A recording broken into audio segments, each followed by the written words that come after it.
And I'm back. Alright, just to say a little more things about this. Good story. Red Hood next story arc. That might be something I want to check out. And my money is that it is Jason Todd. Right? Okay. Next up, we've got Blackest Night book. Blackest Night Titans #1. You know, out of all the DC teams, I think the Titans have had the most dead members, but I don't know, maybe not. We cut to people dealing with their death loss. There's Deathstroke dealing with the death of his son, Grant. Red Star dealing with on the Memorial Day with Panther and Wildebeest. And we have Rose after having sex with the guy in an apartment. Meanwhile, back to Titans Memorial Hall, we see Beast Boy, Cyborg, Starfire, Dove, Hawk, Starfire, Wonder Girl, Kid Flash, Donna Troy, and Geo-Force kind of cut out there. And Kid Flash mentions that he wishes that they could take all the statues down, but Cassie says that they got Connor and him back, and I think that's good. And Donna's still kind of sad. She says that she wishes that more people not like them could come back, and that she wishes her son was back. And sad. And then Starfire questions why they still have a statue to Terra, even though Geo-Force knows the truth that she was a traitor. But Beast Boy defends Terra by saying she was still a Titan, that even if she wasn't a traitor, she would have been a great asset to the team. Next up we have Holly and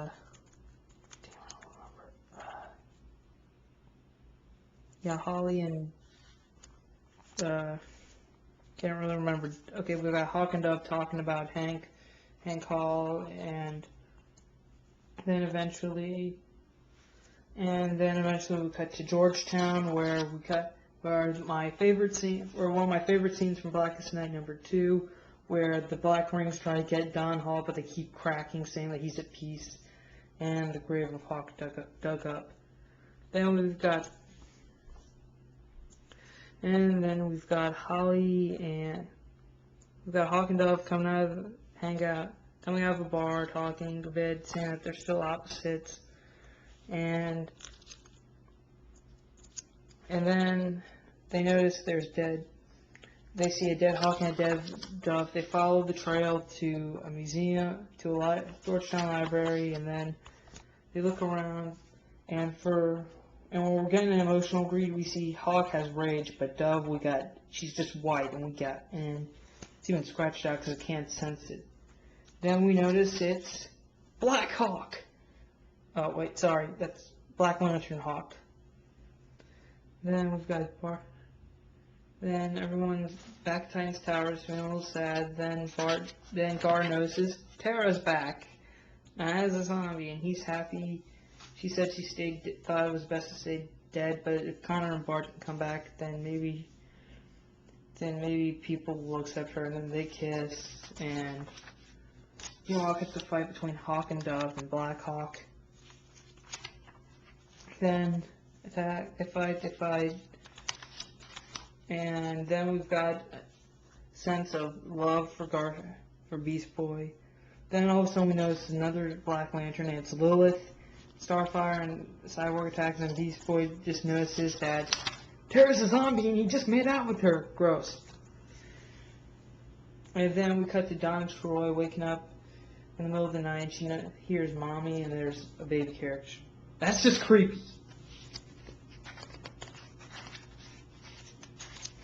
Moving on, fight between Hawk, Dove, and Black Hawk. But this time, the Hawk and Dove trio didn't end with Dove's death, but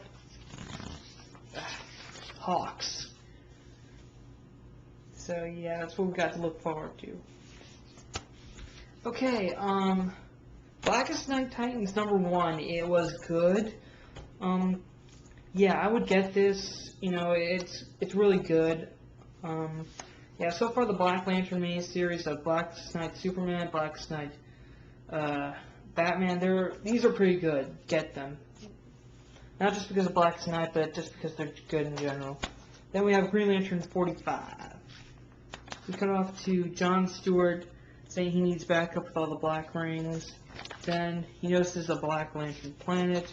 Next up we have Carol Ferris as helping the Star Sapphires fight off the Sinestro Corps members.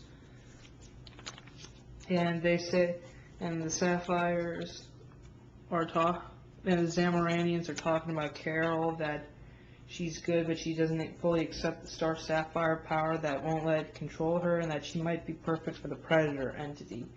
Which is kind of like, Parallax and Ion and Blackhand. Then one of the Sinestro Corps members busts out from prison, and it's revealed that Sinestro's here. Oh joy, things are getting interesting. Sinestro and Carol fighting. Sinestro's commenting about her, saying that Hal doesn't care about her no matter how hard she tries. Then we have Green Lanterns versus the Red Lanterns to try to get the body of Laria out of there since she was a Green Lantern. Then Articus attacks. They notice the Black Rings. They start coming on some people there, and then we got one on Lara, sorry. Then we cut to more Sapphires dying by Sinestro Corps members, and then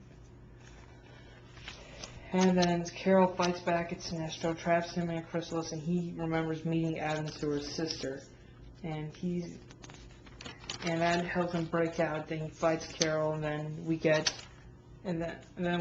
Sinestro Corps have her, and then we get another emotional reading of fear, love, rage. Then Black Lantern Abensor. Meanwhile, back at the Blue Lantern planet, Odin, the rings are just floating in the atmosphere, saying they're awaiting the deaths. And we still have orange holograms or whatever coming back to attack the Blue Lantern Corps. And Anthony comments the Black Rings are like vultures. Meanwhile, our neighborhood Orange Lantern is saying that is controlling the orange holograms from a distance, I believe. And then all of a sudden Black Rings show up and they get on all the people he's killed, and just like this scene, he's surrounded by them. Then we've got the Sinestro Corps member, her name escapes me. Sorry, I'm not good with some minor character names and stuff. The one who's trapped in the Book of Black, she notices that Scar's reading this. She's saying that all of the rings have infested the homeworlds of the spectrums, and that then eventually all the lights will be extinguished. And the voice of death asks where the seventh light is, and then they say as soon as it shines, we'll know. Indigo still hasn't revealed itself. So yeah. Okay, Blackest Night 40. Okay, Green Lantern 45. It was pretty decent. I mean, Blackest Night, good. Get it for essential and stuff. Some more Black Lanterns. It deals with the War of Light too, so get it. Good. Alright, now the book that I was waiting for this entire time, The Flash Rebirth number 4. Alright, let's start off where we last left Barry Allen. He was in the Speed Force, where Professor Zoom was alive. Zoom reveals his true nature of his plan while fighting Barry. I can't really get into this. You know what, I'm gonna stop here and make a part 3 video for this, okay? So